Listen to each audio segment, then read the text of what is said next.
You know those moments when you're super stressed out and you just seem to make one bad decision after another? Well, it turns out that's not some personal failing, that's just your brain on stress. But what if staying calm wasn't a personality trait, but a skill, something you could actually learn and get good at? Okay, let's dive into this, and we're going to start with a story that is, I think, almost painfully relatable for a lot of us. So get this. This is how neuroscientist Daniel Levitin starts his story. And it's such a great opening line, isn't it? Because we've all had one of those days where one simple, tiny mistake just snowballs into a complete and utter catastrophe. So I want you to picture this. It's the middle of the night. It's a Montreal winter, which means it's minus 40 degrees outside. That's the exact point, by the way, where Celsius and Fahrenheit meet up and just agree that it's miserably cold. And Levitin, he's standing on his own porch, staring through the window at his keys, which are sitting right there, plain as day, on the dining room table. So after a whole series of frantic, freezing, and frankly bad decisions, including smashing his own basement window, he finally gets inside. But the next morning, the stress-fueled mistakes just keep coming. He forgets his passport and almost misses a flight to Europe. This whole messy ordeal raises a really critical question. Why do our brains, these incredible supercomputers, seem to completely short-circuit the moment we need them the most? Well, it really all comes down to chemistry. When you're stressed, your brain just floods your system with cortisol. This is your body's built-in alarm system. Now, it's designed to help you, say, fight off a saber-toothed tiger, not find your house keys. So while your heart is pounding and your adrenaline is pumping, one of the very first things to go offline is your rational, logical thinking. You literally get what Levitin calls cloudy thinking. So, okay, Levitin's story is a great little snapshot of short-term stress, right? But this brain fog isn't just about a few inconvenient moments. In our modern world, it's actually escalating into a full-blown health crisis. And you know, the consequences are getting pretty severe.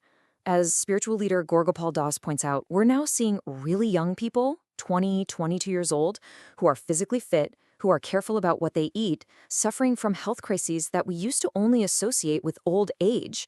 And the culprit? It's not their diet. It's overwhelming, unrelenting mental stress. And that really points to this huge disconnect we have. We all get the need for physical rest, right? We go to sleep so our bodies can reboot, but we totally, completely neglect mental rest. You know, we might be lying there in bed, but our minds are still just running a marathon of anxieties, to-do lists, and worries. And look, the toll this constant mental fatigue takes on us, it's just staggering. We're not just talking about feeling a little tired.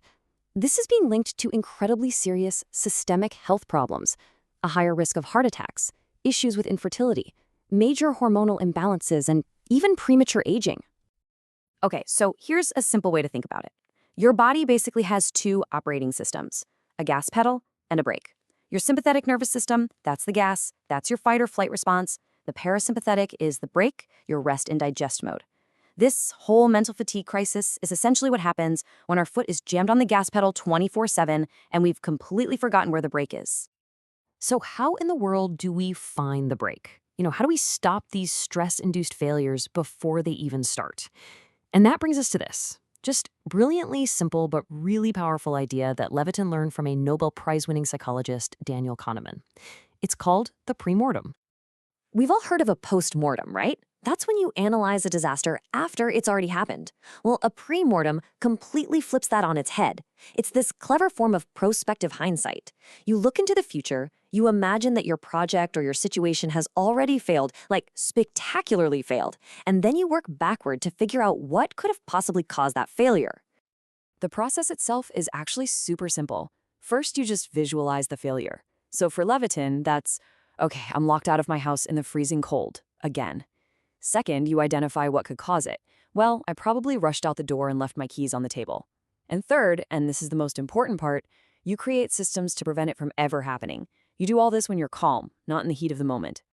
But why does this little mental trick work so well? I mean, what's actually going on here? To understand that, we need to take a quick look at the battle that's pretty much constantly being waged inside our brains. All right, inside your brain, you've kind of got two key players. First, you've got the amygdala. Think of it as your brain's ancient, hypersensitive threat detector. It's incredibly fast, totally emotional, and it's the thing that triggers that whole fight or flight response. Then you have the prefrontal cortex. This is like your brain's CEO. It's slow, it's logical, and its main job is to manage all those emotional outbursts and make rational decisions. So when you're stressed out, like locked out in the cold stressed, your threat detector, the amygdala, just completely takes over. This is actually called an amygdala hijack. The emotional reactive part of your brain literally hijacks the calm, rational CEO. That is the real neurobiological reason for that cloudy thinking and that whole cascade of bad decisions that always seems to follow. So how does our CEO, our rational brain, get back in the driver's seat? Well, it uses a chemical messenger called GABA. Now, the easiest way to think of GABA is as the brain's main brake pedal. It's an inhibitory neurotransmitter, which basically means its whole job is to slow things down and stop the brain from getting totally overstimulated. A premortem works because you're using your calm CEO to build systems that prevent that amygdala hijack from ever even happening in the first place. Okay, so besides just building these preventative systems, we can actually train our brains to be calmer. We can strengthen our inner CEO. And it turns out ancient wisdom and modern science have kind of arrived at the same conclusions, giving us a toolkit of some incredibly effective practices. I mean, think about it. For thousands of years, some of the world's greatest philosophies, like Stoicism, Buddhism, and Taoism, they've all been wrestling with this exact problem. They all figured out that our suffering doesn't really come from events themselves, but from our reactions to them. And they each developed methods to create this crucial little space between a stimulus and our response. And that space, well, that's the prefrontal cortex doing its job.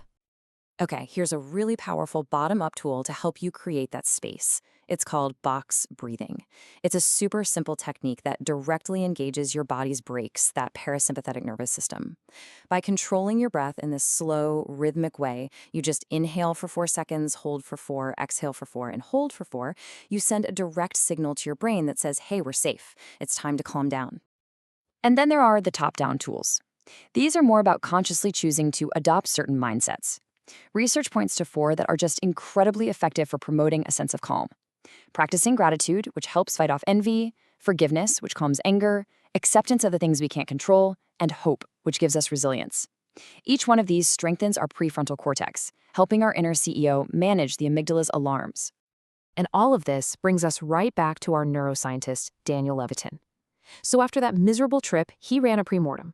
He imagined himself locked out again, and he designed a really simple system to stop it. He just installed a small combination lockbox by his front door with a spare key inside. That's it. A simple, elegant solution, thought up in a state of calm, designed to outsmart his future stressed-out brain. So really, the big takeaway here is that being calm isn't just some personality trait you're born with. It's a skill. It's something you actually do, something you can build with proactive systems and these practical tools. Which really just leaves us with one final question for you to think about. What's one predictable point of failure in your life, big or small, that could benefit from a premortem this week?